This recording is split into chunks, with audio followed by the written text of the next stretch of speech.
Good morning and welcome to the On the Trail podcast. I'm your host, Dreama Walton. Today I have with me a really good friend and somebody that I'm so happy has come into my life in a really cool way. His name's Steve Vanderheide. Hello. We are in Durango. So we're on a trail called the Gulch Trail, and it's both of our first time on the trail. So hopefully we don't get lost, and hopefully we can share some cool features about it. Yeah. So, first impressions of Durango? Yeah, what do you think? Oh, it's my first time here. Yeah. I like it, yeah. It's pretty cool. We are here. Why are we here, Steve? We are here for the Dreama Team. That's not even the name of the film. The film is called Dreama Team. And it's a film that Dreama starred in that I co-directed with Chad Weber. And it's the Durango Independent Film Festival. We got some ice here. There we go. Which is really cool. Never thought I'd be hitting a bunch of film festivals in the fall of 2023 and beginning of 24. So it's been a lot of fun. Totally. I know. So that's how I know Steve. He made a film with Chad Weber, kind of about my running, a little bit about my life, and so we never thought we would be where we are today.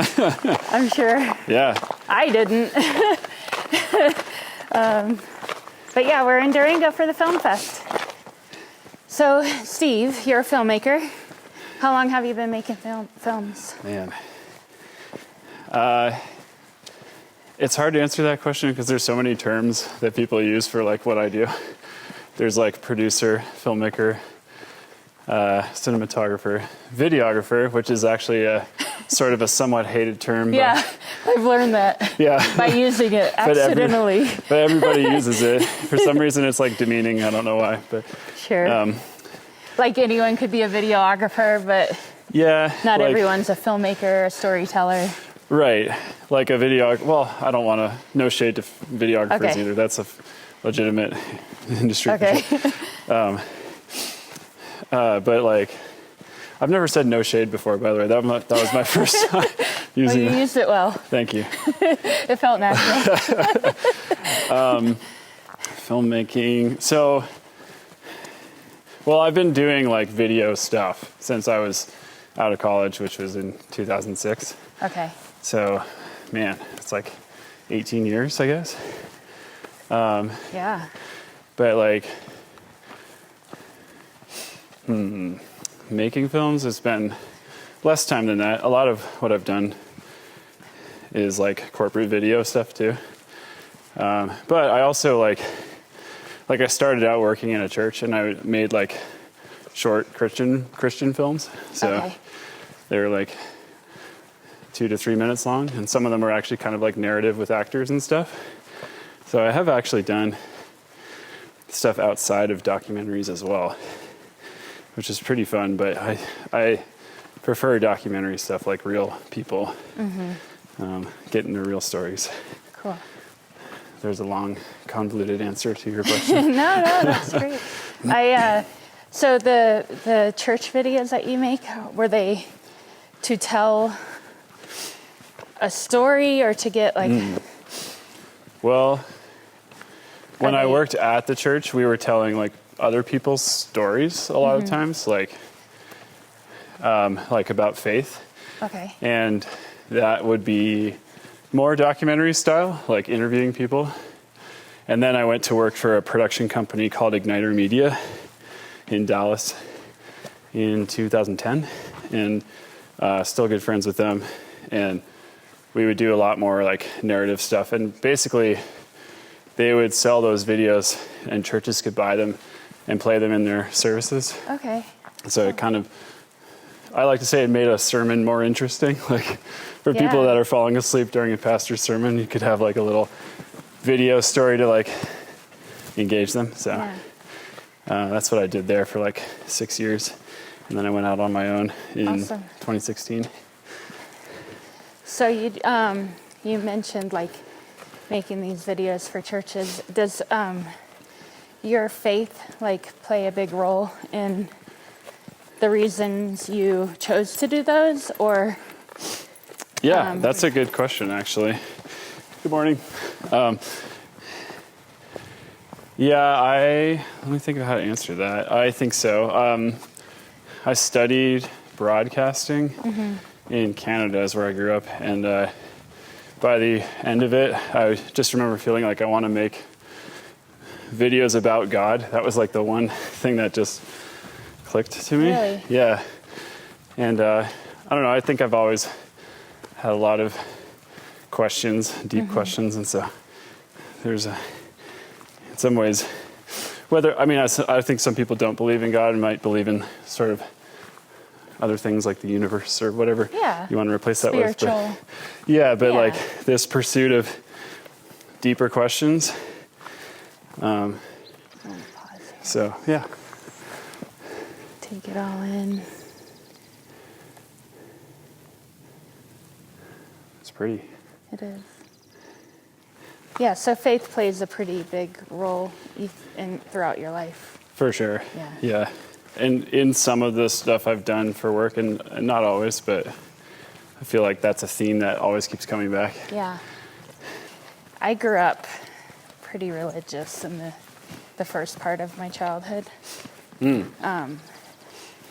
My mom was a Jehovah's Witness.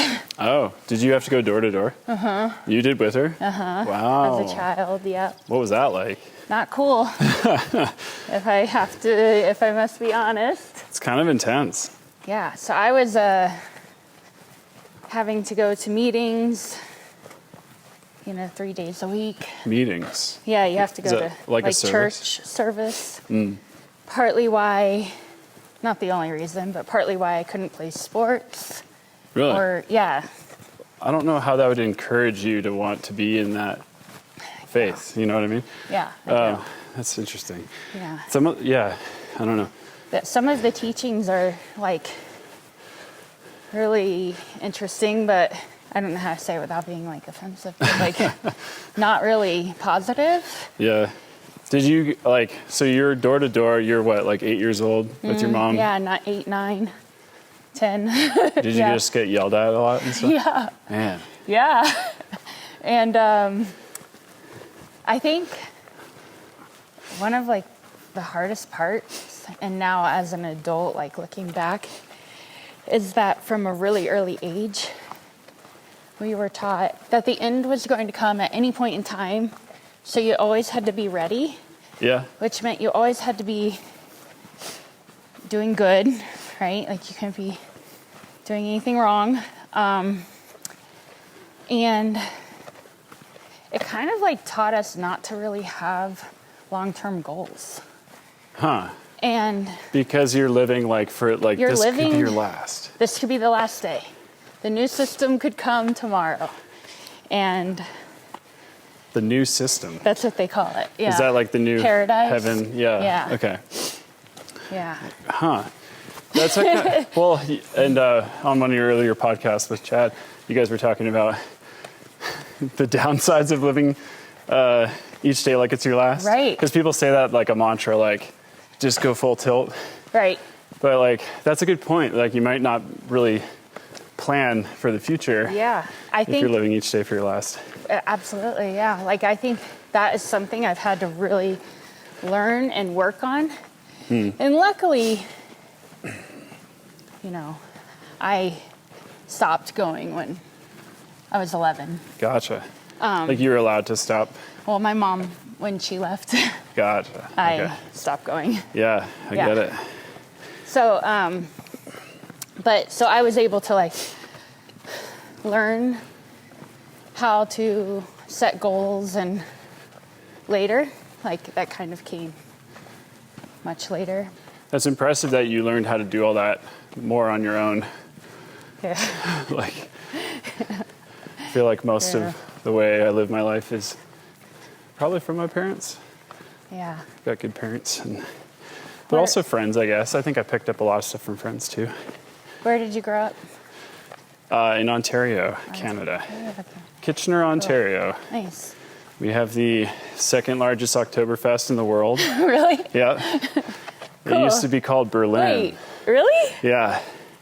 Kitchener was called Berlin until World War One, Kitchener. I think. Okay. Yeah. Hey, Cool. puppies. Hello. Hello. Hi. How are you? Shots? Oh, yeah.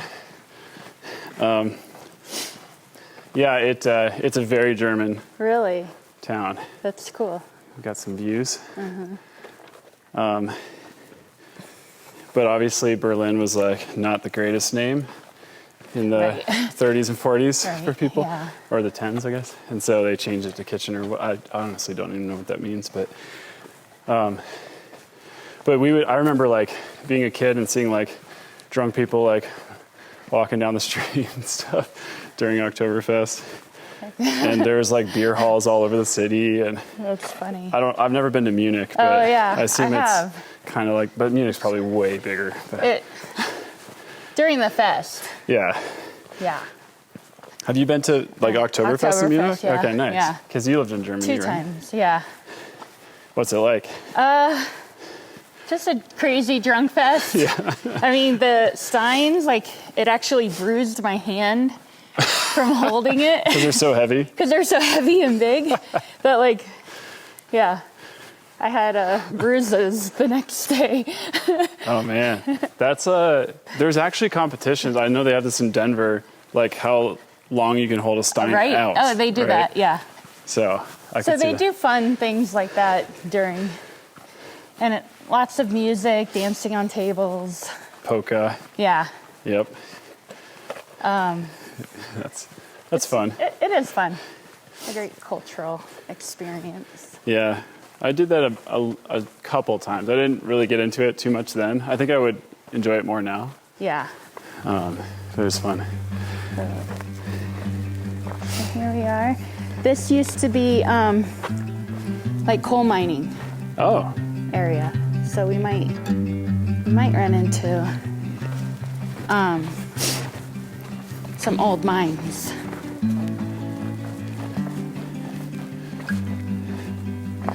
We are here. We can go up over. Actually, we could probably take down out and then that rocky road cool. back. Is this, when you say coal mines, it's like this is their access road to the... Yeah. I guess there was a guy named John Porter. He is one of the founders of Durango. He came through to Durango through this area. Oh, Yeah. you did some research this A morning. little bit. When I was sitting on my phone, it wasn't just me, on social media or anything. Good for you. Yeah. That's a goal of mine, is to get better at research. I tend to ask a lot of questions of people. Yeah. And which I like doing.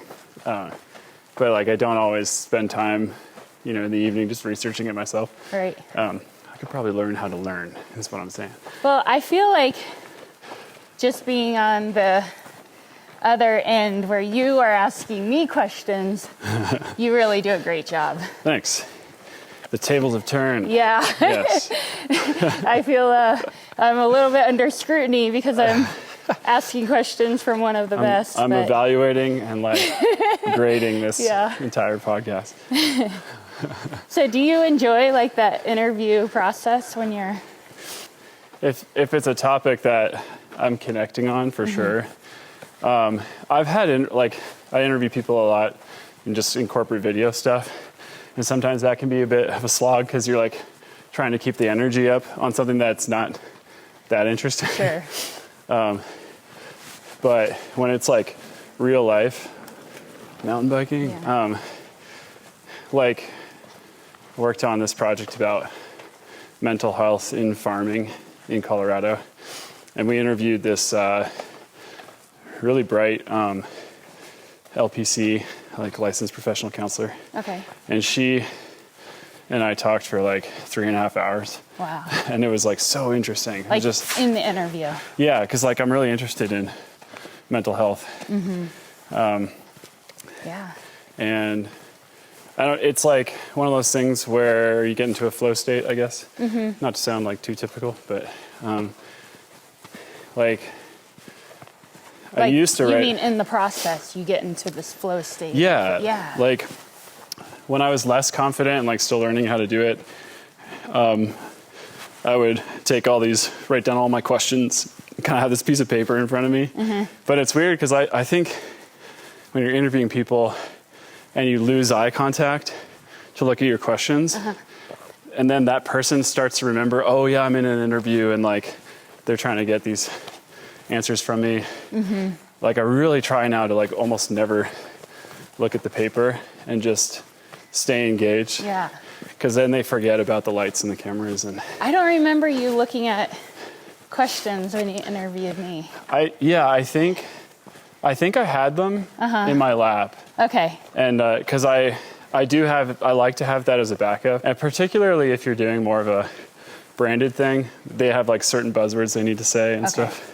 But what I try to do now is I'll do the prep, which helps it get into my head. Like, so writing the questions down gets it in your head. And then you start talking and it's like, oh, this is just flowing naturally. I'm just going to keep asking questions and I'm really curious about what they have to say. And then at the end of the interview, I'll like look at my sheet and be like, okay, just making sure I got everything. I think you have such a cool job.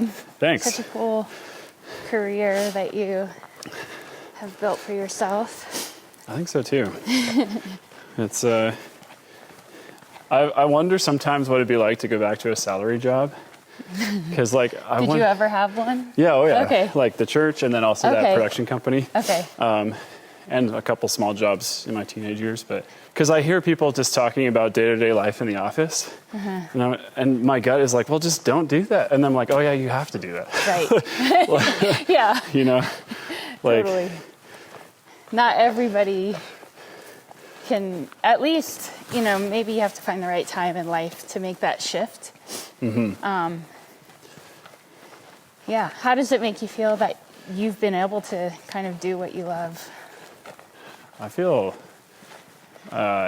blessed and privileged, but not in the sense of how people usually use that word. Sure. Like, it's such a cool gift to like I just passed 8 years of freelancing, and like that's like a year past when you can burn your tax returns. Oh, really? Like I think after 7 years you can throw away your receipts. Cool. So like not that I'm going to, but it feels like a cool milestone of like, oh yeah, like this thing works. Yeah.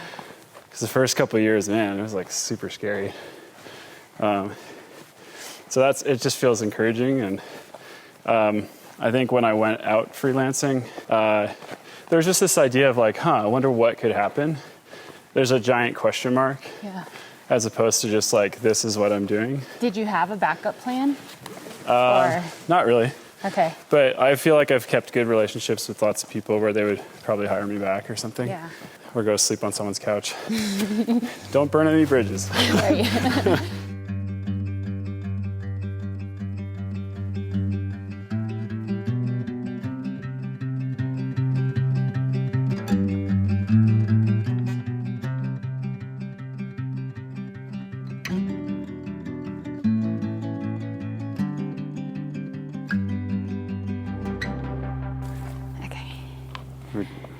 We stopped for a little, take off the coats. Yeah, it's getting hot. Yeah, but I was gonna say like, I grew up in Canada, so I love the cold. Not that every Canadian loves the cold, but then I lived in Dallas for like 13 years. Oh.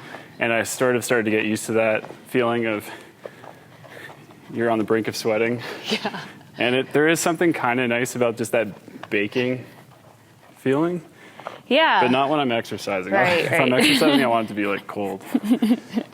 Yeah, I agree. I mean, it is nice to have cooler temps. Yeah. Okay, so I wanted to ask, what about mental health is it that like intrigues you or like inspires you to want to tell those stories? Yeah. Yeah. Like, I worked on directed a film called Legacy. and it was commissioned by the Farm Bureau of Colorado. I have a friend that works there. That's super cool. Yeah. I didn't realize that. Yeah. Farm Bureau of Colorado, and then also the Colorado Department of Ag, like, put some money in as well. Okay. So they want to tell this Oh, yeah. piece of, the story. Yeah. It was cool to have that opportunity to be trusted with that story, too. Yeah. So, like, I'm interested in it, because I sometimes bump into some serious depression and anxiety myself. Yeah. Which I'm like used to. Like when it shows up, it's not fun, but I know it's a wave. I can just kind of ride it out. But like my job compared to a farmer in Colorado is like night and day. Like farmers in Colorado go through a lot, and I still don't know the half of it, but they're subject to so many problems. Like I can't think of an industry that's more dependent on like the weather, for example. Right. And you have also like rising prices, fuel costs, changes in politics that throw them left and right all the time on different policies. Okay. So like they're always scrambling to like kind of keep up with those things. And then I've heard it said like a lot of farms are just like 2 bad crops away from bankruptcy. So if you think about it, if you have like 2 bad seasons in a row or like hailstorms and then wipes your whole crop out that you've been working on for like 8 months, it's pretty rough. God, yeah. Yeah. So like tell your local farmer thank you. Yeah. We they're need feeding them, us. right? Yeah. We need them. I don't think the younger generations realize like how much we actually need our farmers.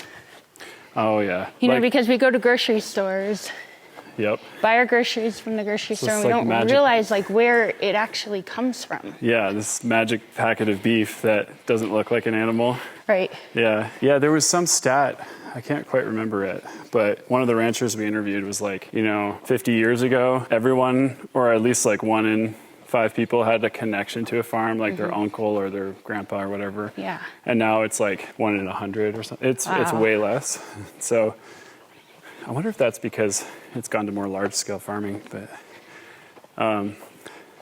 so Which I do think also comes with its own like challenges, because you're trying to feed mass production and maybe not always using the most ethical, ways. Right. Because you have to feed the masses. So that's a tough one and I don't feel educated enough to even talk about it. But like, I think that also is like, especially cattle farmers, I think they get a lot of flack because of, people railing against like large scale farming. And they're also trying to make a living. And sure. I don't know what's right or wrong in that category. Have you ever worked on a farm? My mom grew up on a farm. Okay, cool. What kind?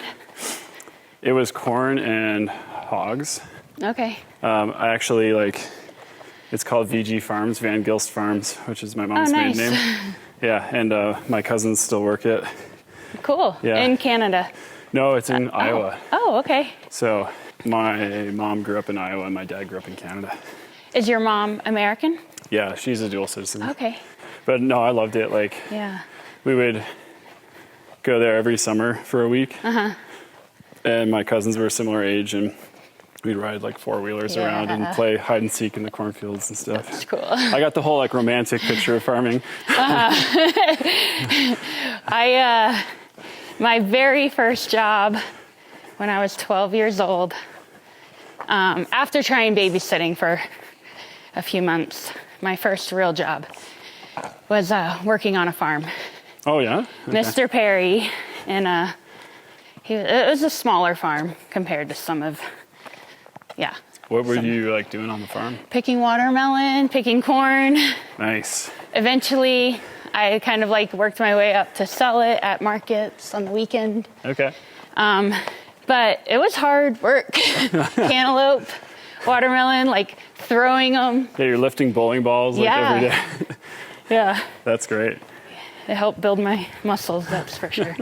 I never did that. That would actually be fun.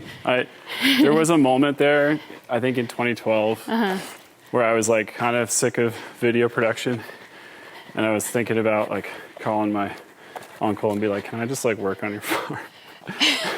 It might be like a good reset. I know, it would have been like Make you appreciate filmmaking. I would have been totally, because I like hard work, like physical labor. I do too. But yeah, it probably would have been eye-opening. Yeah. I would have been like cleaning like shit off of pigs, Right. like all day. Can I swear? I don't know. Yeah.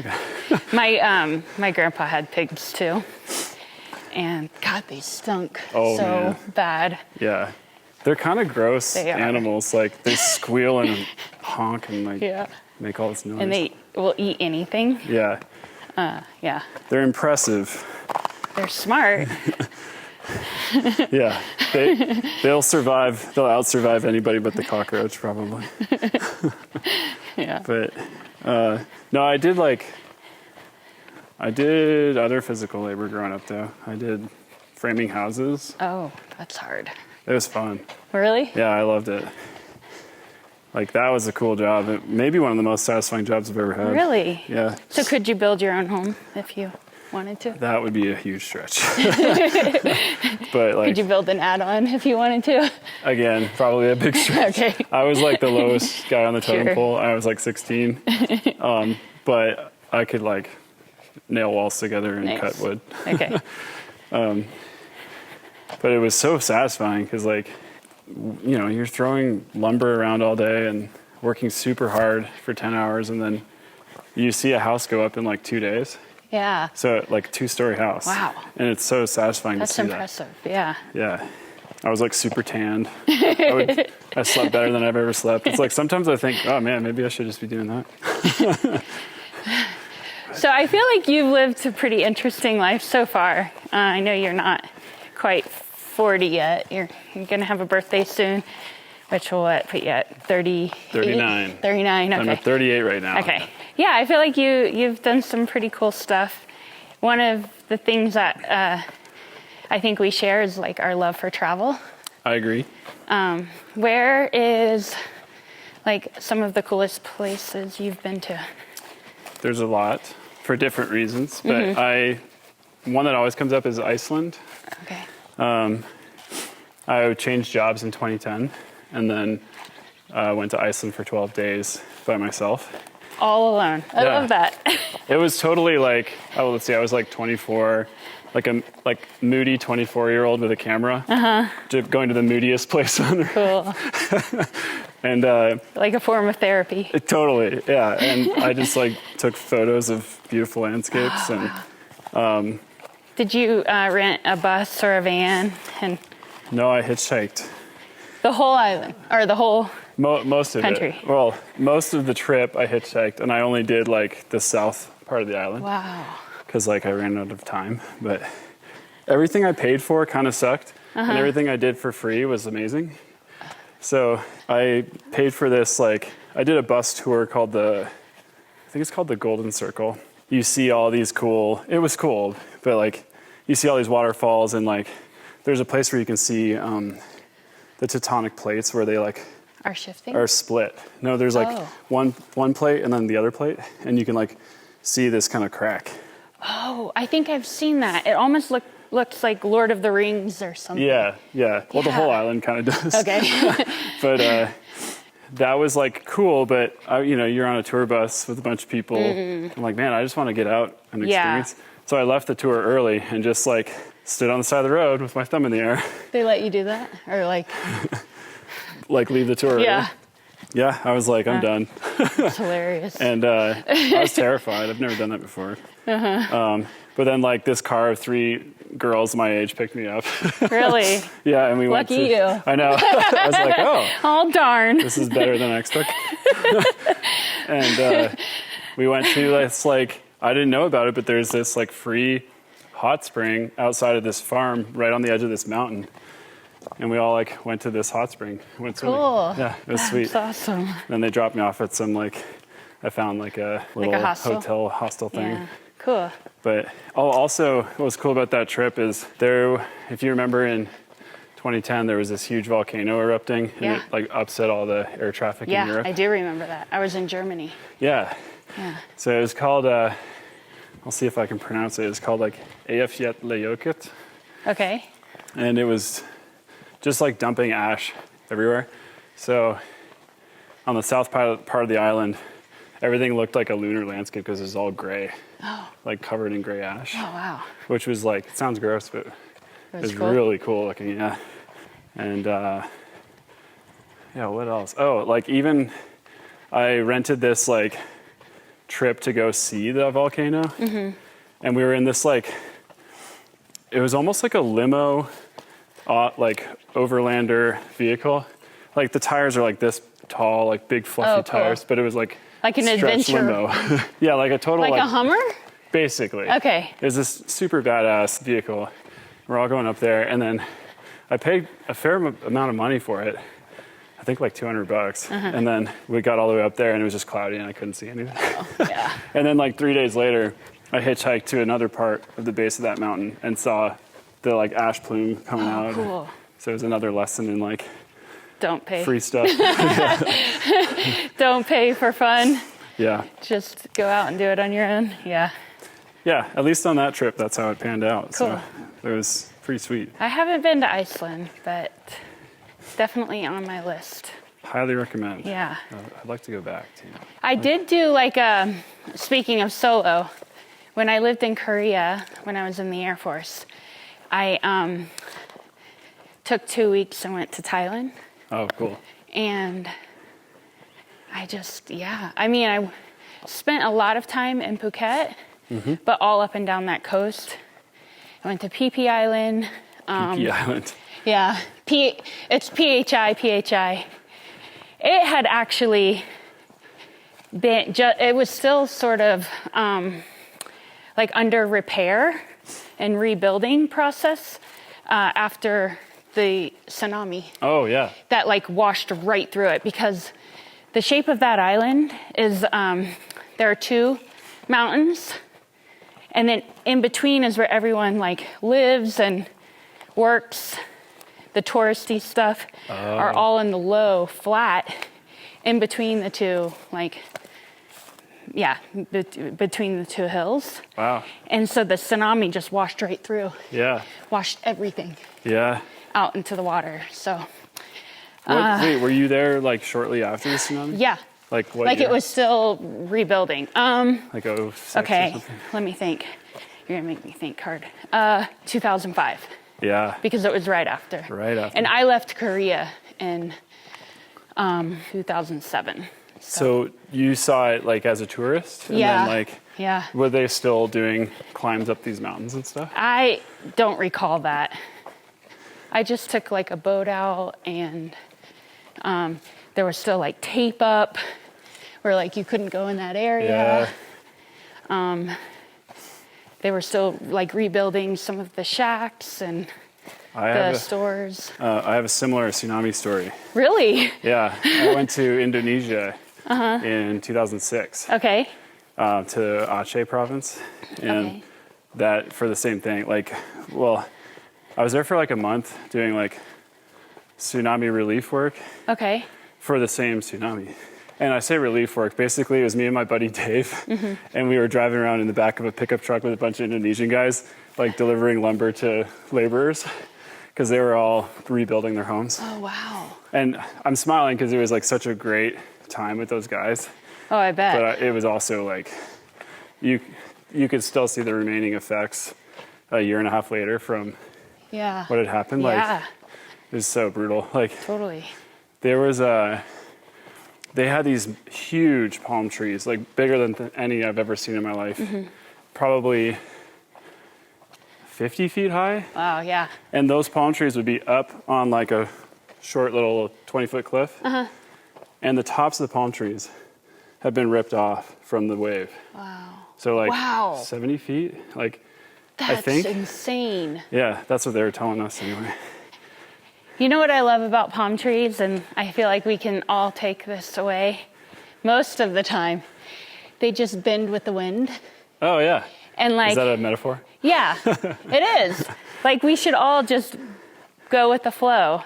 That's a pretty little good. bit more. That's the most Hawaiian thing I've ever heard in my life. Well, the thing is, like, if you just bend with the wind, you'll remain after the storm. But if you're a tree that's deeply rooted and, you know, just you don't really have that flexibility, then you get ripped up and, you know, taken away. So I love that, like, about palm trees. Whenever I see a palm tree, I think of that. They're just grooving. Yeah, they're just going with the flow. That's good. Like, they could be almost, you know, 90 degrees bent over, and then after the storm's over, stand right back up.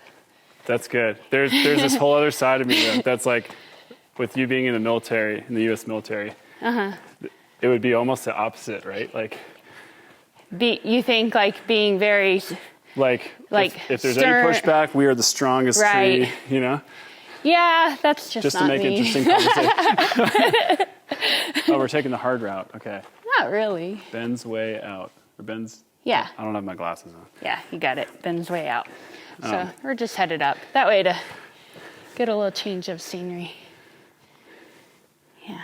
Did you find that... Well, there's so many military questions. Oh, yeah. I got a lot. Because just talking about that philosophy, did you find a lot of people in the military to be pretty, like, hard-lined, or were they pretty chill? There's a mixture. Yeah. Just like with anything in life and any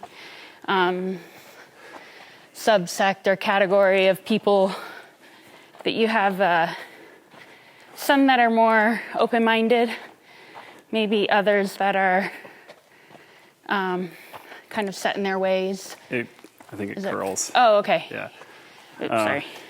Yeah, I guess that's true. It's such a big entity. It's not like you Yeah. can... But, have you talked about any of your stories on your podcast yet? No.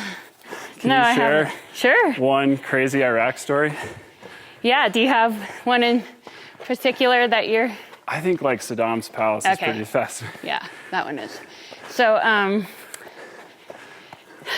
I joined the military thinking that I was just going to kind of use it to get ahead, go to college, because they have the GI Bill that pays for your education, maybe see the world, but 9/11 happened. Yeah. And I got scared and actually wanted to back out. Oh, yeah. Yeah, because I wasn't prepared to, like, I didn't want to kill people. Like, you know, I didn't want to be put in that situation. Yeah. That would be terrifying. Yeah. I don't know how I would handle that. Well, yeah, I cried. But I ended up going through with it because my recruiter told me, we'll give you a job where you'll be doing IT. You won't ever have to probably go to war. Okay. So I go through all my training in Biloxi, Mississippi. I get to my first duty station in Montgomery, Alabama.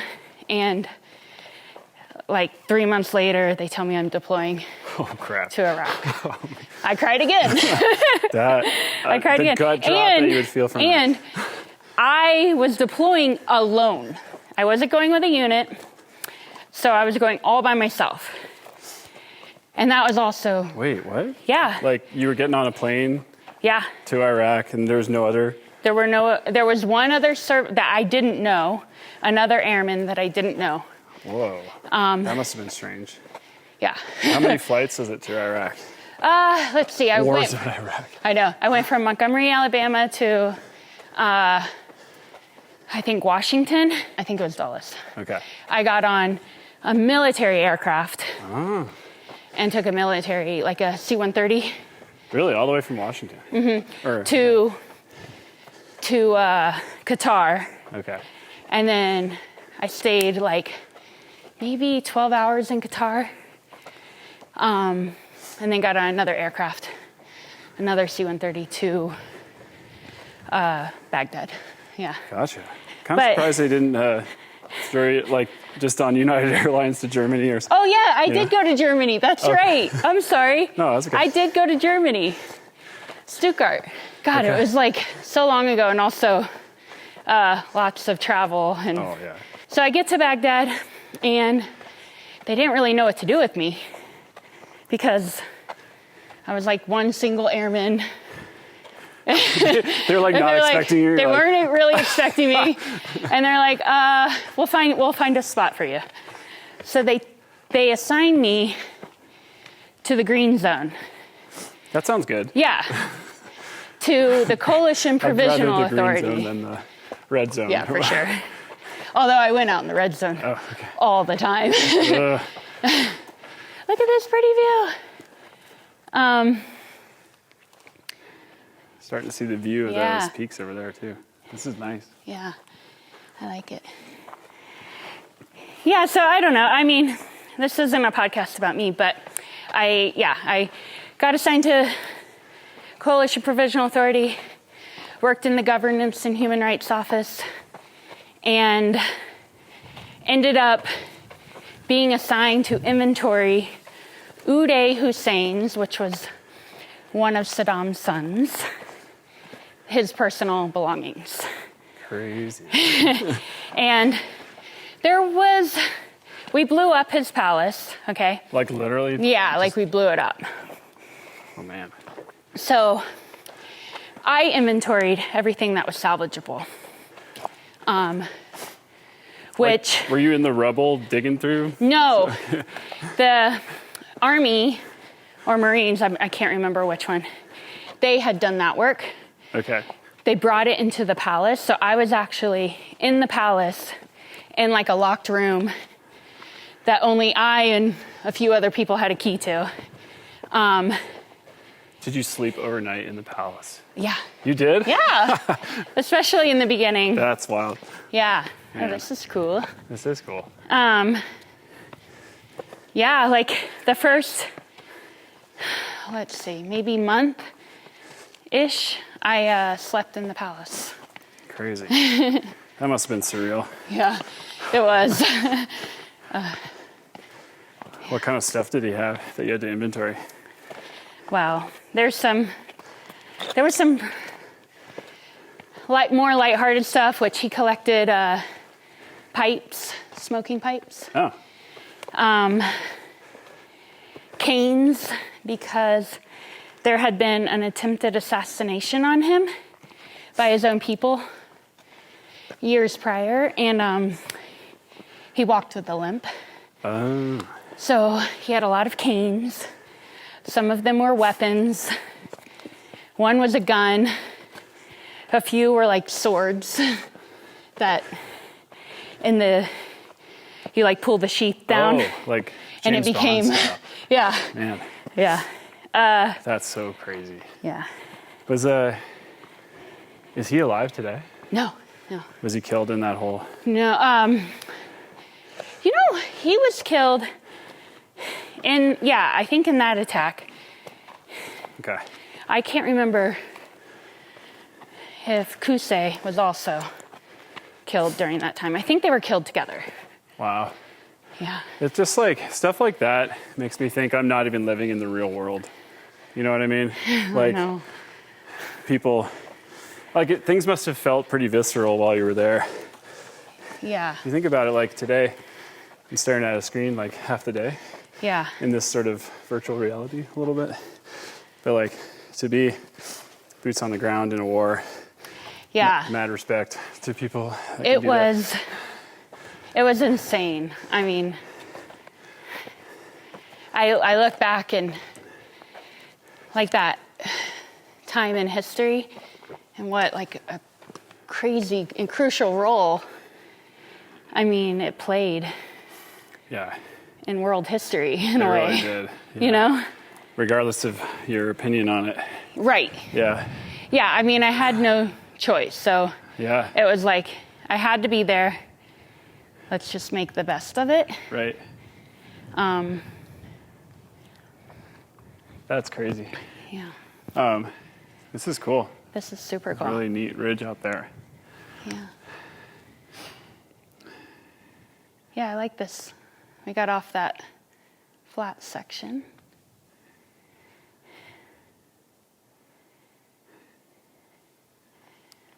It's nice how close it is to town, too. You got this view without seeing any of the town, actually. You feel like you're out in the middle of nowhere. Yeah, and we haven't ran into many people now. Right. If this were Denver, we'd... Right. It's like every 2 minutes. Yeah. So where else in the world have you traveled that you really love? Or Well, Indonesia, for one. I guess I kind of touched on that. But the people there were so cool. Like, I was 20, I think, when I went. Okay. And, oh, there's like a mountain bike drop here. I think we go straight up through here. Okay. And they split us, like, they split our group up, so we each stayed with a different family.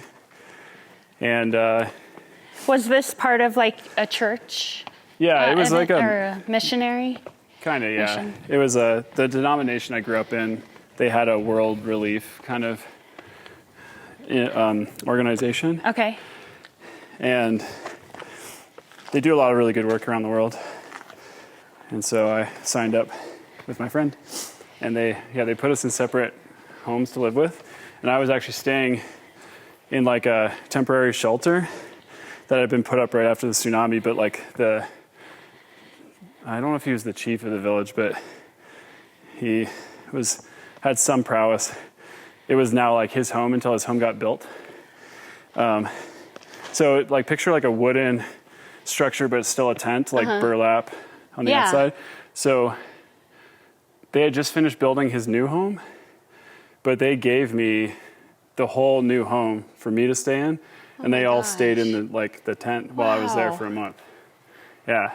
That's amazing. Like tons of hospitality. How generous. And like he didn't speak a lick of English, but he would like do all these things to kind of be funny. Like we would be watching TV in their like tent house. And the door would like get blown open by the wind, and he'd be like, "Ooh," like it's a ghost. Like trying to crack jokes. Yeah. In a different language. Yeah. And his wife was like really strict but really loving. She would be like, basically, give me your laundry so I can wash it for you, kind of thing.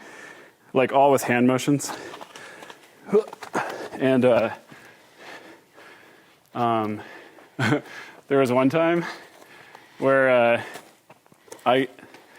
we would go out like every day when we're out with these guys delivering lumber, and they would be like, "You want a mango?" And we were like, yeah. So me and Dave were eating mangoes like all day, every day. Nice. And like they would take a PVC pipe, and, like knock it out of the tree. So we're eating mangoes all day, and I come back and I'm like sick from all the mango. So I called him my temporary father. I was like, sakit, which is like Indonesian for sick. Okay. And he gets this like, almost like Vicks Vapor Rub or something. And he like rubbed my whole back. And then he like asked me to turn over, and he started like rubbing my front. I was like, no, this is weird. This is not good. This is enough. Yeah. That's funny. I think he was just trying to help, but Yeah. it's too much. Yeah. Wow. Yeah, I could see how that would make you feel a little uncomfortable. Yeah. I think this is actually a sick downhill course that we're hiking I think up. you're right. But I haven't seen any bikers, so if we hear them, we'll get out of the way. I want to ride this on my bike now. This looks awesome. Do you ride? I do. Yeah. A mountain bike? Like you ride mountain bikes? Yeah, cool. How often do you get out? Not often enough, but probably once a month in the summer, maybe a bit more than that. Cool. Yeah, I love it. I've been doing it since I was like 12. Cool. And you are training for a half marathon, right? Yeah. Tell me, correct. What marathon are you doing? Doing the Colfax Marathon. It's inspired by Dream of Walton to run long distances. It felt like, definitely felt like I needed to get in shape, and seemed like running was both an affordable way to do that, as well as like, I did kind of want to try to see what long distance running was like. Yeah. And then also, I'm doing like a thing for World Vision where I'm raising money for water through the run. That's super cool. So it's like a triple whammy kind of thing. Yeah. Yeah. What distance? 13 miles. You're doing the half. Yeah. Okay. Cool. 13.1. Is that the longest you will have ever ran? Definitely.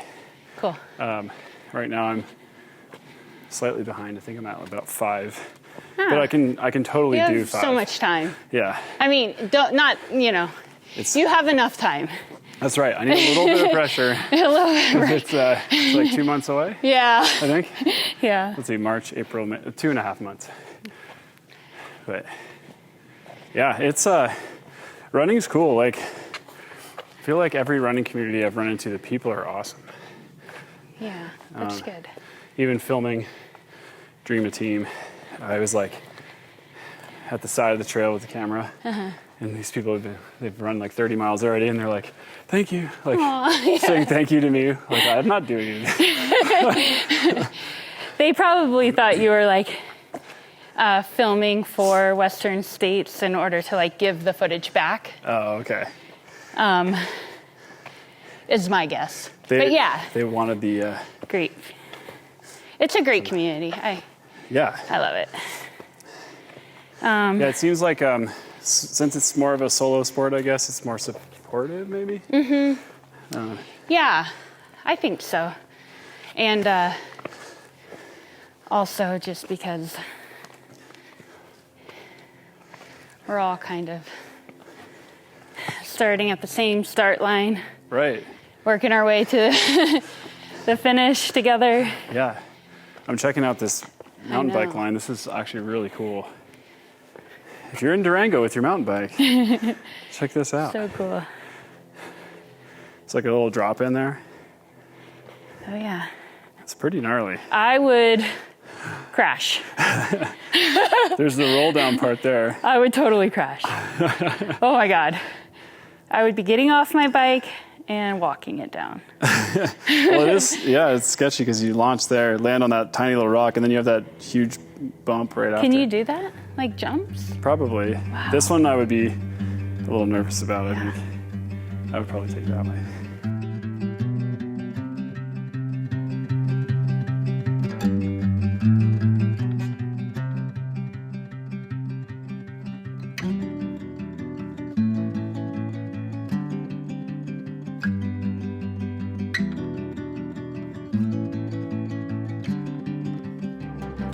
So have you read any good books lately?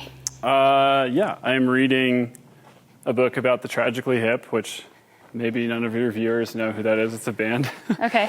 I've heard of them. Oh, really? Yeah. So they have this whole thing where they're like immensely popular in Canada. Okay. They're kind of like Canada's band, quote unquote. Okay. But they never really, they did kind of make it in the States, but not in the same level as Canada. Not like, say, Bare Naked Ladies or Sarah McLachlan or all these other Canadian artists who like everyone knows. Celine Dion. Celine Dion, Yeah. But so a lot of the book is kind of about that, of this thing Like that being everyone the thinks. underdog, or? Well, kind of more like blowing up the myth about them not making it here, like, because they still had a ton of fans. Well, it's about more than just that. It's more about like their whole career and life. But let's see, what's an interesting Tragically Hip story? Are they still making music? No, here's the thing. Okay, so Gord Downie, the lead singer, he got a brain tumor he was diagnosed in 2016. And again, Canada like loves a Tragically Hip. And they're like really great to their I think fans. I've heard of them because of you, actually. Okay. so Gord Downie, Oh, who's German. Oh, Deutschland. Oh, rest in peace, Ben. whoa. Yeah. This is quite the Shrine. Yeah. Yeah. Even the rocks painted there. There's one down there too. Yeah, I saw that. Wow. Wonder how long that's been there. Yeah.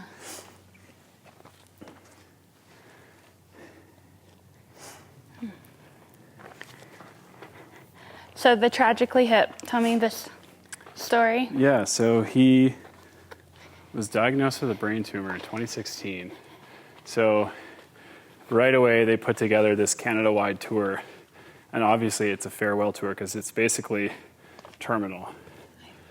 Do we go up? Or? I think we should go up Okay. a little bit more.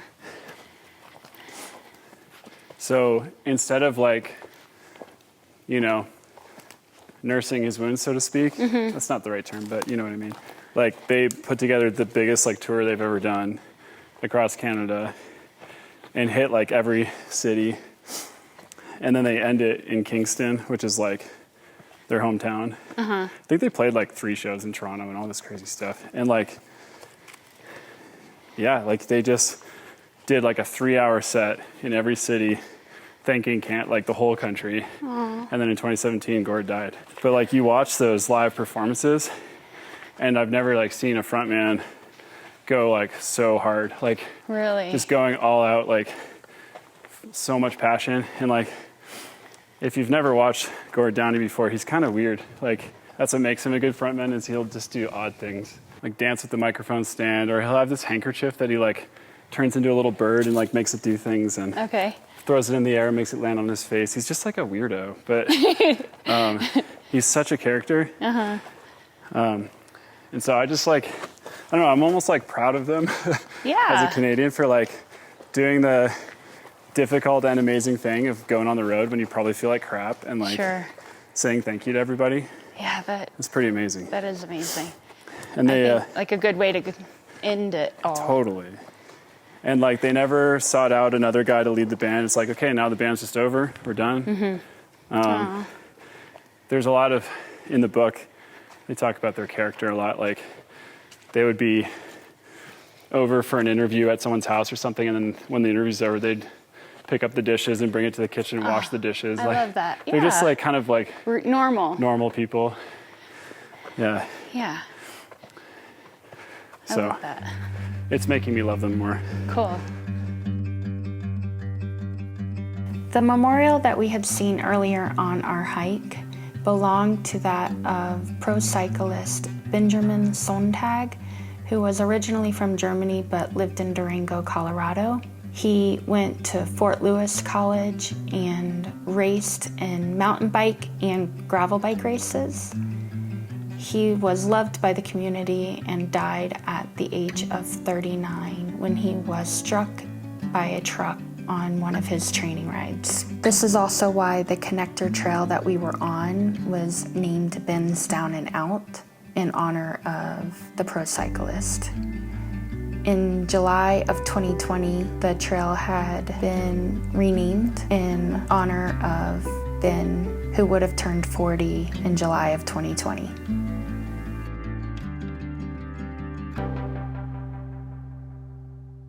There's a book that I like to reread. It's sad, but I feel like it gives me perspective on life. And yeah, just appreciating like what we're given. It's called When Breath Becomes Air. Oh, interesting. That sounds like almost like when you die. When you die. Yeah. Your breath. Because in the form of taking it in, it nourishing your body, exiting your body, it's called breath. But in the form just out in the air, it's just air. What does it help you with in terms of like, why do you reread it? Well, first of all, it's beautifully written. And it is written by Paul Cathalini.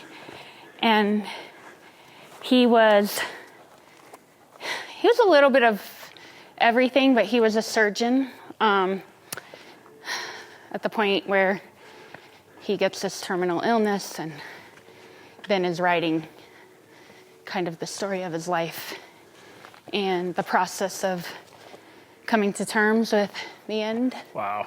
Yeah. Like it's happening in the moment. It's happening in the moment. That's intense. Awesome. So much so that, without giving too much away, when he perishes, so does the writing.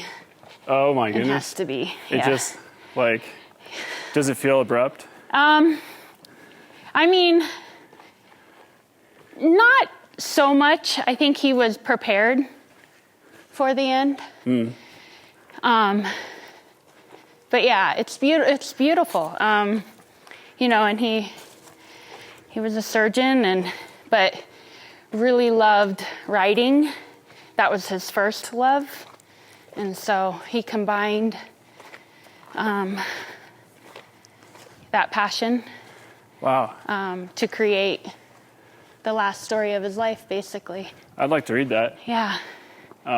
Side note, total topic change. You can hear the train. Oh, yeah. The Silverton train.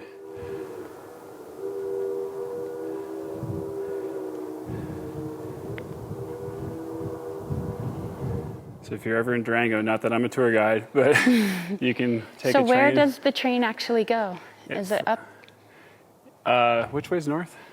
this way? So it goes north to Silverton from Durango. So right in the heart of Main Street, there's two trains. There's a diesel and there's like an old steam engine. Okay. And they all have, That one is steam, right? Because of the choo-choo. you know, I actually am not sure because I think ours did that too when I did it this past summer. okay. And we rode the diesel.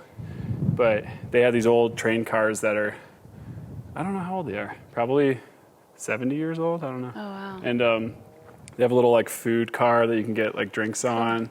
And a lot of them are open air. So in the summertime, you're going through this amazing like path along a river and you see these views. I would love that, yeah. And sometimes you take a bend and you can see the front of the train, you know, when you look out the window. Cool. I bet you got great shots. Yeah, it was awesome. But I heard it goes up on a ridge. So if it goes Yeah. through this kind of flat plain area or valley. You're right. At a certain point, it starts climbing. Climbing, yeah. Yeah. Cool. Yeah, kind of up above the river, it climbs on the left side, like the west side, I think. Look at But it's Durango, really, Colorado. yeah, My first time here. Steve has been here before. yes. What did you came to hike Chicago Basin. Chicago Basin. Yeah. Just this past year, right? Yes, it was in August. Cool. We did, let's see, 3 days, I think.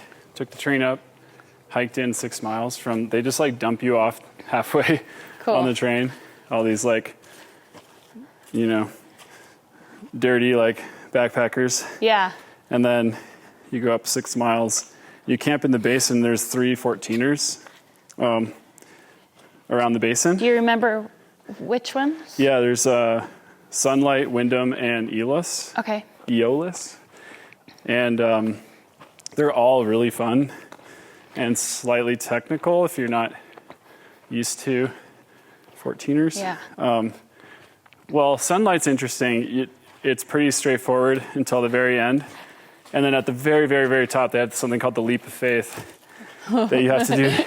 It's literally like 1,000-foot drop on one side, and you have to like jump from one rock up there. I did not do that part. You didn't? No. Oh. It was like, I'm a decent hiker, climber. You are. but- I've hiked a little with you, and you're fast, and you're very confident, and Yeah, but with that, where it's like, I don't like exposure. sure.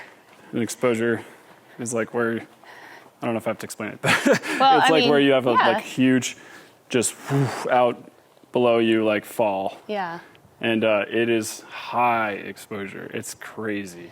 What about the exposure, like, makes you feel uncomfortable or? It's like one wrong step and you're done. Yeah. Kind of thing. I think I just get nervous about it. But I think if I was maybe really feeling it, I might have done it.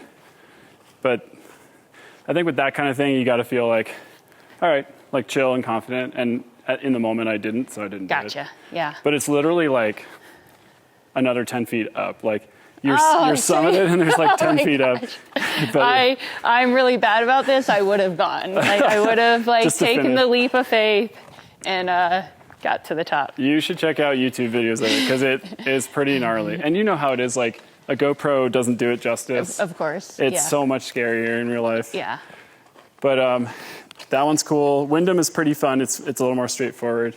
And then Eolus might actually be my favorite 14er now. Really? Yeah, it was awesome. Why? It's class 3, which is like you actually use your hands a little bit, but it's not too bad. But it's just enough thrill to get your heart rate up. Like towards the end, you got to climb up this pretty steep rock face to get to North Eolus, which is not even the peak. Have lunch there, then you actually go back down to there's this like almost a saddle, but like it's not very far though. And then you have to cross the catwalk, which is like about 100 yards. That's like 10 feet wide. And there's a drop on either side. So it's a little nervous, like nerve-wracking, you know? But like when you're looking at it from far away, it looks terrifying. Then you get on it and it's not actually that bad. Cool. And then the last bit is actually a lot like the Maroon Bells, where it's like stair-steppy kind of. And is the rock similar in that it is kind of brittle?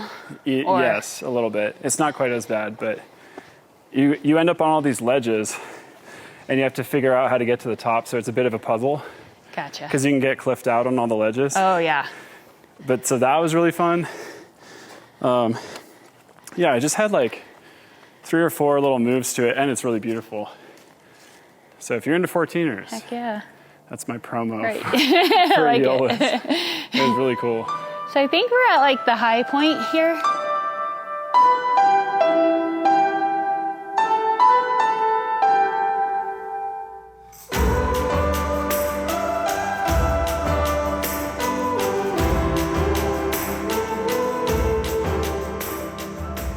Do you have any keepsakes in your home? I do.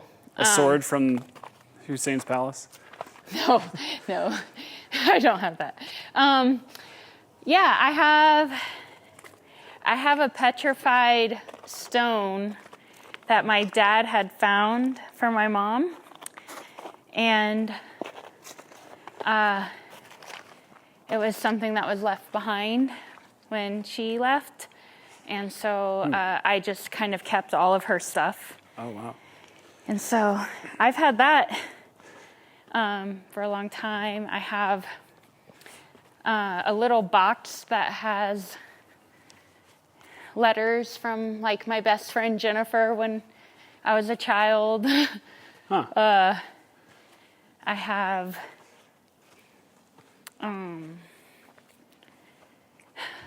stuff from my grandmother who passed. Yeah. I'm kind of sentimental in that way. It's hard to know what to keep and what to toss because you only have so much space. Yeah. I just put it all in like a little keepsake box. And I keep like all the kind of letters. My mom writes me about 4 times a year. Aw, She writes a letter, yeah. Nice. Her, she used to do that with her mom. Because like she left America and moved to Canada. It's kind of a similar story a little bit. So her mom left? No, my mom Your did. mom left. Like, I grew up in Iowa, but then after college moved to Canada and married my dad. Oh, okay. So, yeah, she still writes me letters. So she had, you have 2 siblings, 2 sisters. Yep. One is older? Yes. How much older? They're like 2 years apart on either side. Oh, cool. Yeah. That's what we were as well. Nice. 2, yeah. Yeah. I feel like overall we're pretty good friends. Cool. What do they do? Shoot.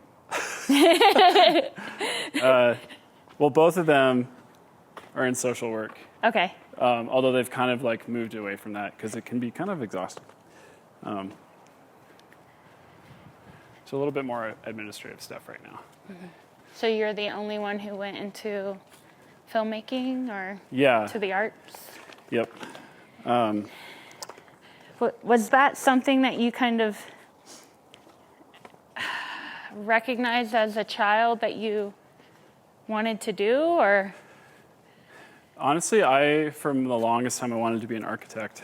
Cool. Yeah, I really like construction and buildings, and I'm learning now that I also kind of like to draw. When I was 16, we got a video camera, and I started filming like mountain biking with my friends and stuff. Or we would make these snow jumps, and like, it's so dorky, but we would go off these jumps with these like sleds that were called GT snow racers. Okay. They like look kind of like BMX bikes, but on skis. Oh, I've seen those. Yeah. Yeah. Not like the really nice ones that they have at like ski resorts now. Those are awesome, but like kind of more plasticky things. Okay. But we would like make these jumps and do backflips and stuff. What? Yeah. That's crazy. And so I filmed all that, and I just loved it. Cool. And then kind of got into like watching lots of action sports films. Like Into the Mind. It's like a ski film by Sherpa Cinemas that was really like inspiring to me. But way before that, even just like lots of mountain biking films. Cool. Which I actually met the director of some of those at Breck. Oh, when was we really went on cool. that hike? Yeah. That was so wild. I remember you were kind of fanboying a little. Totally starstruck. Because it's like all these films I've seen like 60 times. Really? Yeah. Jeremy Grant. Okay. That's his name. Cool. Very talented guy. Cool. And very nice guy. Like, it was so cool just talking about those films. He's super friendly. Yeah. It's nice when you meet someone who's like kind of made it that also is cool. Yeah. Yeah, for sure. He just seemed like an average dude That's awesome. in the best kind of way. I love that we got to go on that hike. Yeah, so I mean- Breck Film, the film festival, hosted like a filmmaker's hike. Yeah. We were like hiking around the ski resort, which is nice because just like this, you can like, it's easier to talk when you're moving, Yeah. you know? Don't you notice, like, when you're out in nature, that, like, your creative brain turns on? Yeah, I think so. Like, you mean just like ideas come to mind? Yeah, like, just, for me, like, some of my best ideas happen when I'm running. Mm-hmm. I'm just like, I don't know. I think part of that is like not trying so hard. Maybe I'm trying to like form the thought in my mind, but sometimes both work for me. Sometimes when I need to think of an idea for a project, Yeah. I will like sit at my desk and just think really hard. Really? and sometimes that works? And sometimes it works. Yeah, sometimes ideas, like it's a bit of a deadline or a bit of pressure is good for me. So, yeah. Interesting. It starts, like, I need dedicated time sometimes to be like, okay, this is time to solve this problem. But then other times, it's almost like you don't want to be even focused on it. You're just out having fun, and then all of a sudden, out of nowhere, it's like, oh, yeah, that'll work. I kind of am reading that book, Creative by Rick Rubin. Oh, I am too. Oh, okay, yeah. Chad, just started. let me borrow it. It's the one with the circle on the front? Yeah. Yeah. And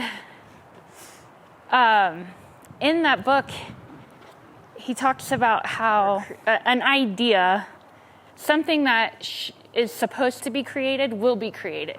Yeah. Whether or not you are the person to do it or someone else, because the universe, it's actually time for whatever that piece of art is to like come into existence. Yeah, I like that. I do too. It's funny, I read that and I was inspired by that because it's almost like you don't want to miss out on being part of the train that makes that idea happen or something. Right. Because it's going to happen without you. It almost feels like you'll miss out. Yes. And yeah. I think that makes sense culturally, right? Because like thinking about documentaries, I can't think of a specific topic, but like there's probably an idea in culture that's happening right now that needs to be addressed, and someone's going to do it. Mm-hmm. So you almost want to like jump in on it before someone else does. Right. Like that sounds almost competitive, but no, but like if you have the idea, but you're kind of like hemming and hawing on putting it out into the world, somebody else will do it. right. So why not let it be you? Yeah, it's actually encouraging too, because it sounds like the idea kind of needs to get made, Right. which is a bit of purpose like behind the it. universe is like it's supposed to happen. Right. You know, and I like that. But it made me think like when I'm running and I feel free and I'm letting my brain just think without, I don't know, expectation, and I come up with these like little ideas, and they're nothing like that the world needs to know about, but you know, small things. I feel like, maybe now that I've read that, like those are supposed to happen, and like it was meant, and that's why it enters my brain. That's a good question too. Is like, where do ideas come from? Because they do seem to not even have anything to do with something I'm good at. You know, it's just like an idea pops in, and anyone can have a great idea. Yeah. It's like, where does that come from? Right. Here's a more existential question. What do you think people mean when they say the universe? Like they kind of personify the universe, like it has a purpose or a character. Yeah. What does that mean? So, to you? Okay. it's everything. Yeah, it's the everything that ever beginning. has been or will be. Yeah. Yeah. Okay. When you say the universe, the universe wants this idea to happen, like who is behind the want? Right. Is it every person collectively has a giant mega supercomputer consciousness, or is it? That's what I think. Or is it a separate? I think that we're all part of it. And So it's almost like you could call it God. that's kind of maybe what I'm driving at. Yeah. Not without it. I'm not. But like, without. I don't have any like directive to this at all. But Yeah.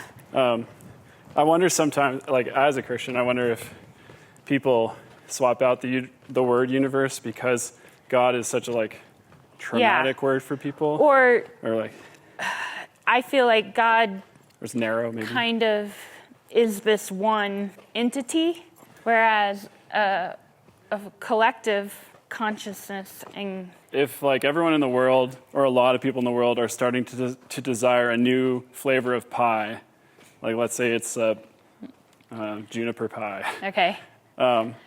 that many people starting to churn on that thought could create almost an idea in your head of like, boop, that's where it came from because there's this desire for it. Yeah, maybe. I don't know. I mean, I don't know either. Just spitballing here. Yeah, like wouldn't that be amazing? And That is a cool idea, yeah. So then what do you think happens after you die? oh man, It's a light question. I think like maybe our spirit, our soul, whatever you want to call it, consciousness, goes back into the universe. But do you think like Dreama's brain, Dreama's memories, all that will still be in one unit experiencing the familial collective Like consciousness together? But you're still like, oh, I remember what it was like to be a little bit separated from the conscious, and now I'm like with the conscious. I don't know. I would like to think so. That like when I'm gone, I'll something will still retain like who I was on Earth, and but then like also have that knowing of what it was all meant for and the purpose of. Yeah, it would kind of this suck life. if the lights just like switched out, and then you know what I mean? Yeah, Like it would just be I know. almost like it didn't even happen in a way. Right. Because I mean, yeah, you affected people in the future coming, but then their lights are also going to get switched out. Right. So then, like, I struggle then to find like purpose. Like it starts to feel Agreed. purposeless and like Yeah. pretty despairing. Totally. I do too. Yeah. And I think that's something a lot of people struggle with, is like, why are we here, you know? You're right. Like, It's the key question. why was I created? And because we're so complicated in a beautiful way. We have so much to give. And to contribute. So like, but why? Like, Yeah, I know. Like if like it's you all said, over, in 100 years, most people won't remember Steve and Dreama. Totally. Unless that documentary really makes it. But yeah, like, do you know your great-great-grandfather's name, for example? Great, or great. grandmother? Yes. Great, great. My great-grandfather was Hubert Dell Walton. But after that, Before that, I don't. yeah, isn't that wild? Yeah. It's like all the things you memorize in your life, Yeah. but not like the family tree, Right. which is literally like how you came to be. Right. I know. That Addie asked me the other day. I love like our conversations, but she said, "So, am I like all of my ancestors from the past? Like, is that who I am?" Like little pieces of them. And yeah, absolutely. You, like everything that you have is because of them. Like your DNA, Your DNA, your personality. That, oh man, that age, how old is she? She's 8.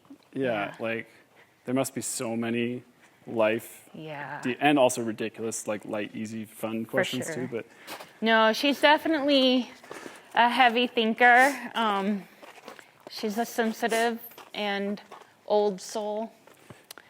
So we have a lot of these conversations, and can you think of a question that she's asked you that stumped you or stopped you? Like, whoa, I don't know how to yeah, sure. What happens when we die? Yeah. Because I think there's probably a lot of questions or answers that we take for granted, like the earth is round kind of thing. But if someone asks you that question, you're like, how do I actually prove that? Or Yeah. like if she asked you, how do you know the earth is round? Then you'd have to like be like, oh man. Let me think about that for a second. Well, we have imagery from outer space that takes pictures. Yeah. Have you watched those flat earth documentaries? No. There's some are pretty great. Really? Yeah. Are you a flat earther? Yeah, I am. No. Stop it. I should have ran with that for a long time. You... I mean, how do we really know?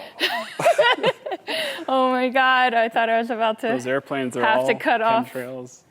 this camera and end this combo. You can't No. know for sure. You're in virtual reality when you get on a plane. You see the curve of the earth. It's all TVs and screens. Of the... Okay. Man, you're a flat earther. Chad's a lizard man or something. Lizard people. Lizard people. They live at the Denver airport. I have so much to learn. Haven't you seen that at the Denver airport where they're doing construction, but they have those panels up and it says like all of the hoaxes about the Denver airport, but they like play into it a little bit. Right. No, I guess when I'm going through the airport, I'm like head down, walking fast. Right. You're not just looking at Trying billboards. to catch my flight.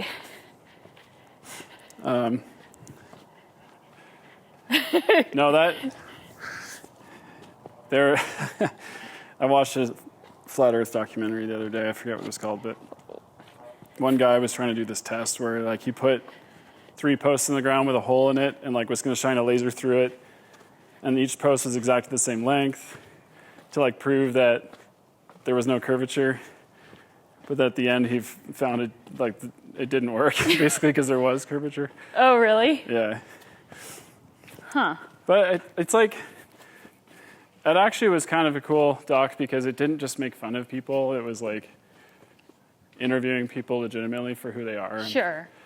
Like trying to find out their perspective. Yeah, like there's this other article I read years ago that was like going to the 2 most hated bands shows in one night. And it was this article written by this guy who went to see Creed and Nickelback in the same night because they were playing in New York City on the same night. And, Wow. But he kind of gave them like a fair shake and interviewed the fans. And, it's just people that are wanting to have a good time. Yeah. And everyone loves to hate on Creed and Nickelback, but they got some good songs. They do. They do. Here, let's walk up here. Do you have a guilty pleasure song? Oh, I mean, I'm a T Swift fan. Okay.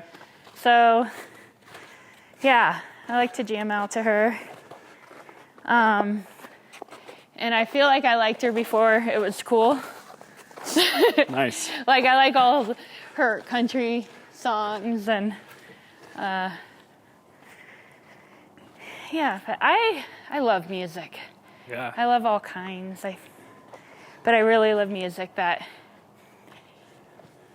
I don't know, sparks emotion, whether it be sad or happy or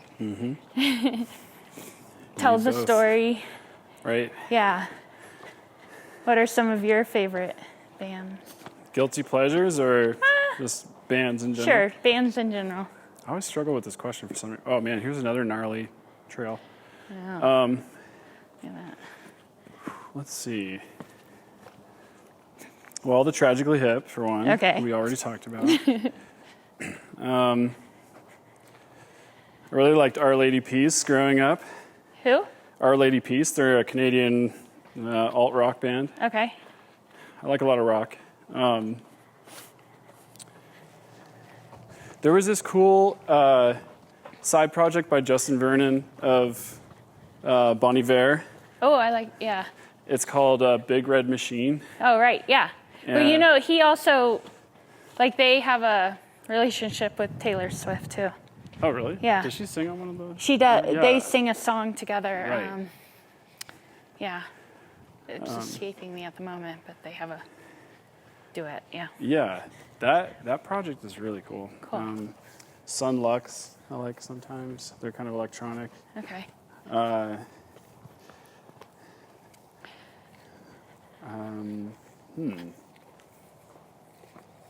What kind of music do you like to play? Probably, I would say folk and yeah. like blues rock. Do some like worship music stuff too. Cool. I play in the band at church, which sounds real dorky, but I play bass. I don't think so. It's fun. It's really Yeah. fun, honestly. I love it. Cool. So yeah, Cool. there's a little bit of a mix. For a while there, I really was digging Alabama Shakes. Oh, yeah. And they have it's really fun. Like a fun sound. Yeah. Very. She's an amazing singer Yeah. too. Yeah, I love folk too. I love indie folk and some like longtime favorites that I don't know I've just loved throughout the years is the Decemberist. They're great, yeah. Oh, you just made me think of some more artists. Oh Like yeah, tell me. David Ramirez. Oh. He's kind of sad. A lot. I actually like sad music. Oh man, if you want to just feel deep in your bones. Yes. Like David Ramirez, some of his songs are so, it just feels like a troubadour, like leaving his love, like to be on the road, kind of like just forlorn. And I love it. Let's see. Matthew Good is another Canadian artist who's really good. Okay. He's I got it. sorry, it's really loud. But he's interesting. He, for the longest time, struggled with bipolar disorder. Okay. And he has an album called Hospital Music, which, if you're not in the mood for it, it's very depressing. But I love it. And it's kind of like what it's like to discover and go through a mental health situation. It's really good. Have you heard of Frightened Rabbit? Oh, hey, yes. Thank you for reminding me. They blow my mind. I know. Well, That's he's kind of gone. the same vein. Yeah. I know. He's no longer with us. I know. But oh my goodness. Right? I like have to kind of stay away from them because they're, again, with depression, there's this weird thing where there's almost comfort, like self-comfort in depression. And I find that music feels that way. Yeah. So you can get in this weird little hole this comfort hole Yeah. if I listen to it too much. But it's so good too. I know. Like, I know. He- But his songs, yeah, they're very like kind of depressing, but yeah. yeah, just I think we're going the right way. I wonder why. Actually, I think it is that way. I'm sorry. That's we okay. can cut over. Right through the giant Yeah. mud hole. Sorry. I wonder why human beings like listening to sad music. I don't know. Do we like being sad? I think sometimes we do. Is it validating? You can't really have the happy and good without the sad. That's So true. maybe we need the sad in order to feel the happy. Right, because I think there have been times in my life where I'm like, oh, I don't want to feel sad. I'm just kind of like push that down. Mm-hmm. And then, but I don't have those like bursts of joy because I can be a really joyful person. Yeah. And, Look how black. whoa, this is cool. Yeah. It's almost like volcanic. Yeah, it does feel that way. Just like plopped right here. Yeah. Iceland. You're right. So you think like, It's like a way to like be allowed to be sad or something. Because I Right. feel like a lot of times, especially in Instagram culture, it's like you feel like you're not allowed to be sad. Listen to a sad song, you just get to like, sit in your mud for a while. right. And then like after that, you can kind of move on. It's a little bit of a grief thing. Yeah. I think so.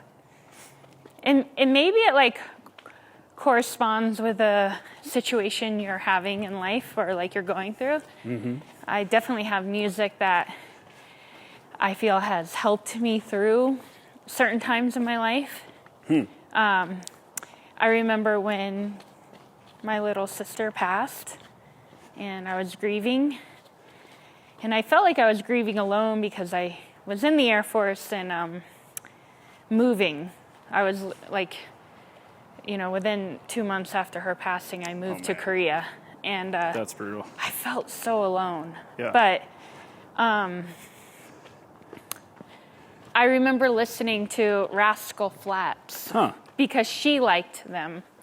And like, I'll forever kind of relate that band or, with them with that time in my life. Yeah. Because I listened to it. Do they have sad songs or is it all pop country It's kind of? I think it was pop country. The one, it was more like, it reminded me of Florida and it reminded me of her because she liked them. Yeah. And so that, That would be a wild experience to be a songwriter or a band leader or whatever, and people come up to you and be like, this song kept me alive, or like, right, this song got me out of the hardest times. totally. Man, what a cool experience. And I think as a musician, you would have to, and maybe you don't think about it when you're making the music, but when you put it out into the world, know that it will have that effect on people. It will have helped them throughout certain periods of their life. Mm-hmm. Maybe help them get over a love, a relationship. Yeah. Do you think that songs, I'm trying to think of how to phrase this question. Do you think that songs are meant to be up to interpretation, or do you think that we should know the artist's intentions? I think it depends on the song. I think songs are allowed to mean certain things to certain people, and I personally like to know, like, what the lyrics mean and the hidden messages and the story behind why they wrote a song. I'm kind of a nerd like that. Like, I'll really dive into the lyrics. Right. Because it could be like way off from what it meant to you. Totally. And Which is cool. Which is fun, yeah. I'll do that with Addie. Like, we'll listen to a song and I'm like, do you know what I think they meant here? And then like we talk about it. That'd be fun to hear what she has to say about it. Yeah. I had a conversation with a friend recently about that, because I think at least lately, most people sort of go with the art is up for interpretation. But he was like, I don't know if that's always been true. Like sometimes it's important to like dive in and learn what the artist is trying to say. Yeah. I guess it could be both, maybe. I think it can be both. But me personally, I do like to know like what the artist was going through when they wrote the song and like what the lyrics mean. Yep. I played in a band back in 2011, and but the songwriter, he would never like share what it meant. Oh, really? Even with me, yeah. It's like, well, that's for you to decide. Oh, funny. Yeah, but I just want to know like what you were thinking when you wrote it. Was that about me? Yeah. Thanks, Johnny. Were you writing? I mean, I knew we had some beef, but like. No, he was a really good guy. Cool, actually. cool. Still is. What I love about music is like how it's such a universal language. And how it connects people. Have you had any like international trips where that you've experienced that? Yeah, I think so. Yeah, I mean, I don't know. I just like what comes to mind is like being in Barcelona and being on the street and like hearing music and just dancing with random strangers. Yeah. Or also on that trip, I went to the Pyrenees to visit with a friend. Okay. Her cousins were like the farm maintainers. They were from South America, but had moved to Spain to operate and help manage a farm. And they invited us out to their home, which was like one of the ranch huts. Oh, cool. And they cooked a lamb for us. And I did not speak enough Spanish to understand them, but we were dancing around a fire and like passing drinks around, their traditional mata drink. Yeah. Hello. Hey guys. And I just, like just dancing and connecting in that way. It was really beautiful. It'll always be a memory I hold dear. That's cool. Yeah. I've seen that in a few places. Like, not quite. That's a cool experience. I'm trying to think It if was I've had very something cool. like that. But like, I've gone like to Africa a few times to film. Often for like nonprofits. Okay. And like, particularly in Malawi, which is one of the poorest countries in the world. Okay. It really, and we were like out of the city. Like I've been in Africa in the city in different places, but this was like out in a village kind of thing. Really? And they had like a church service, but they were like playing like djembes and stuff, and and everyone's like swaying and singing, and there's like a full church choir kind of thing. Yeah. So beautiful. Yeah. It was great. Like, and you probably didn't speak the language, right? Like, so Right. you're just communicating through through music. Yeah. Yeah. And the ladies there, they do that like thing. Yeah. And a rock I forget what too. it's called, but Yeah. I was interviewing a lady about this like new water well that she had gotten, and she's super excited about it. And there was a guy translating for us, and he's like translating. She's like, "I love my village" and all this, and then she does that like la la la, and he's like, "I cannot translate that." That's just cool. joy.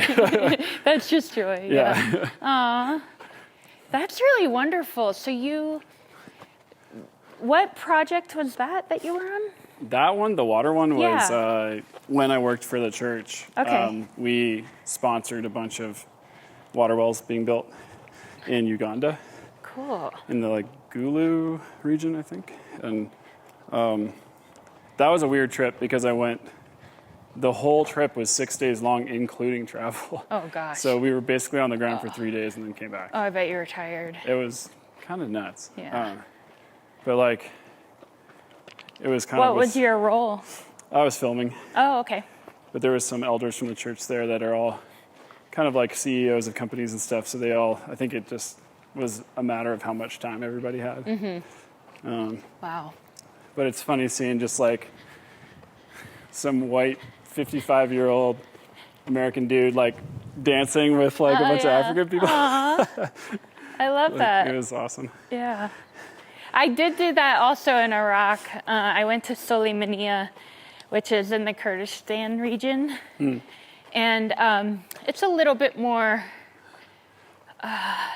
it's not as traditional as other parts of Iraq. And so I went to dinner.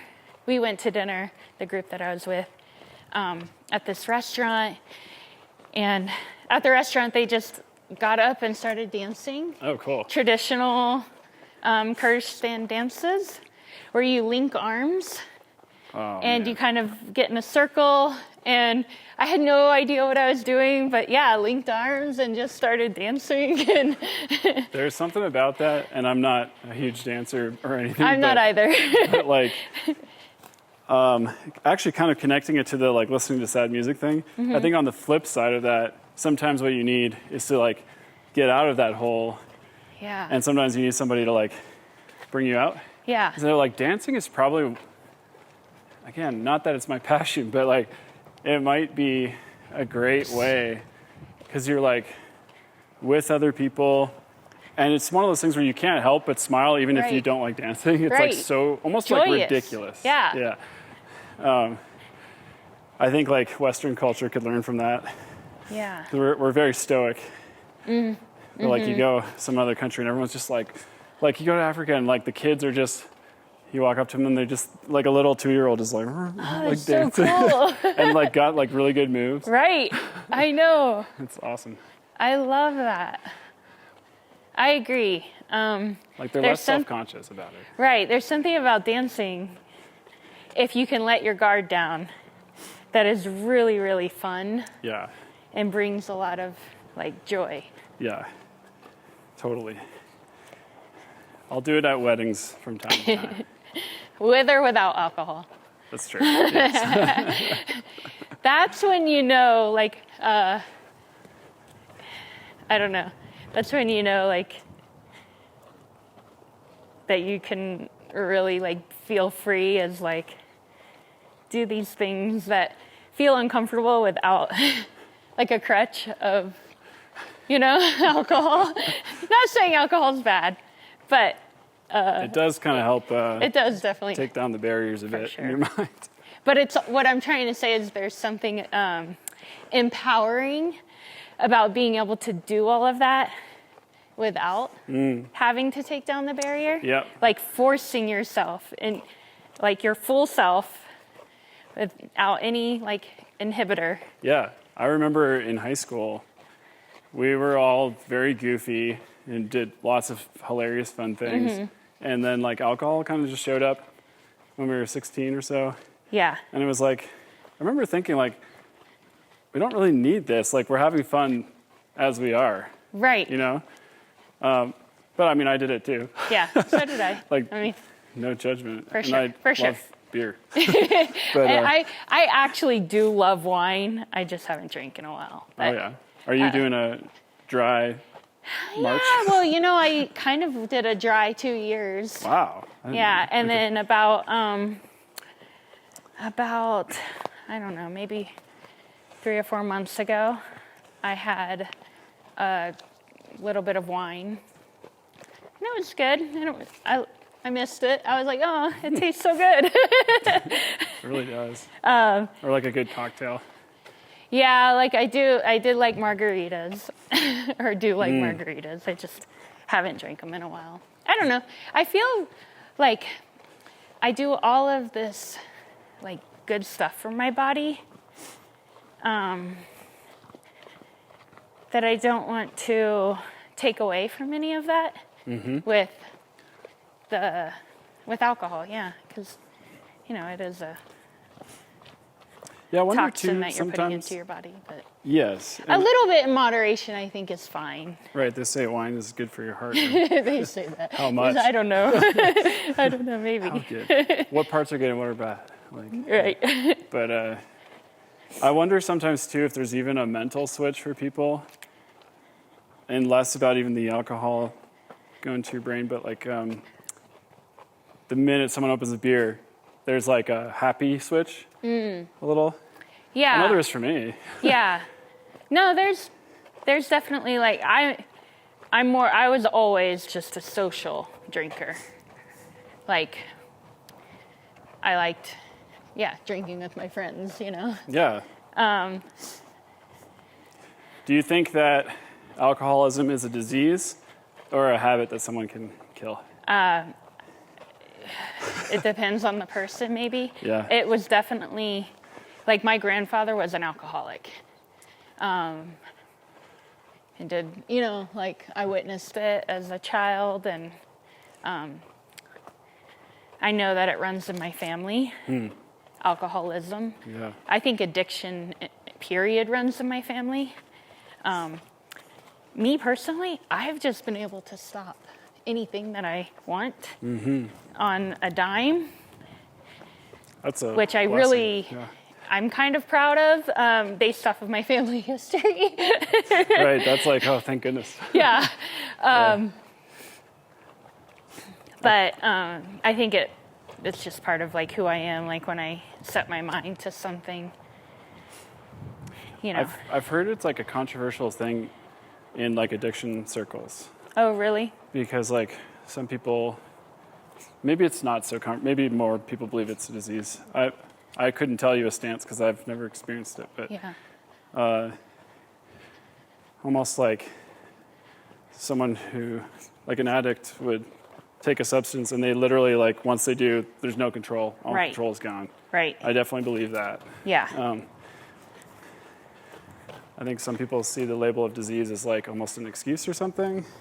Sure. But I worked on a documentary about addiction, and like the people I met through that were super cool. Like, I don't know if you call that like an addiction community, but I think that people that have gone through that have an unbelievable outlook on life. It's like really healthy. That's interesting. Like there's So this they- idea that you're always in recovery. So, which is kind of nice because it's like you've never like made it. You've never fully conquered it. You're always like keeping watch, Yeah. which seems like kind of smart for like healthy living. Yeah. Not letting your guard down, because when you do, you could revert right back to where you were. Right. No, there's like a step in the Blue Book that says if you're feeling like you want to use, that you should go do something for somebody else. And it like, that's what my friend told me anyway. And it gets you out of yourself and gets you out of those addictive mindsets. Yeah. It's probably just a good thing to do in humanity anyways. Yeah. Like, oh man.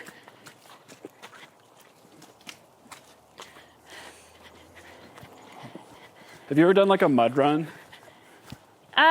Like Tough Mudder? Yeah. Yeah. Did you Yeah. do the one where they like shock you through the... Yes. That was horrible. So I do weird. not like being shocked.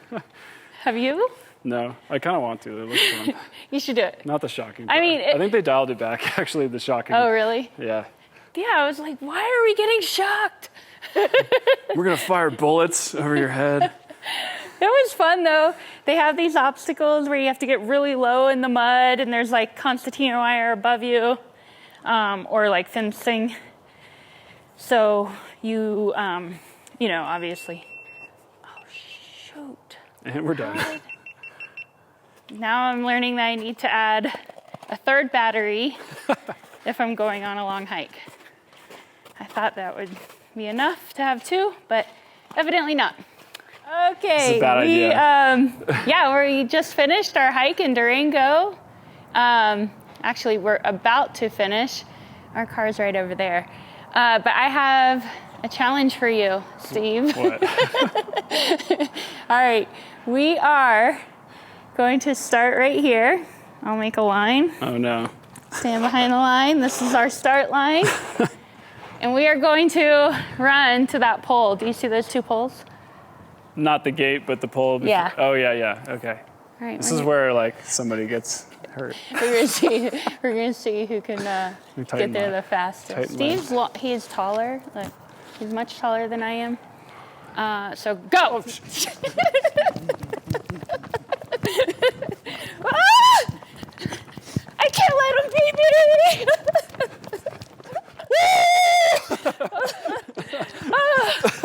Good job, Steve. I did not think I was going to win.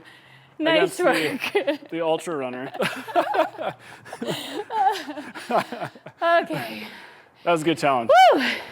Woo. Good way to end it. Thank you. Thank you, Steve, for joining the podcast. My pleasure. This is Beyond the Trail podcast. Thank you all for listening. Hope you enjoyed it. Steve, any last words? If you can catch your breath. Yeah.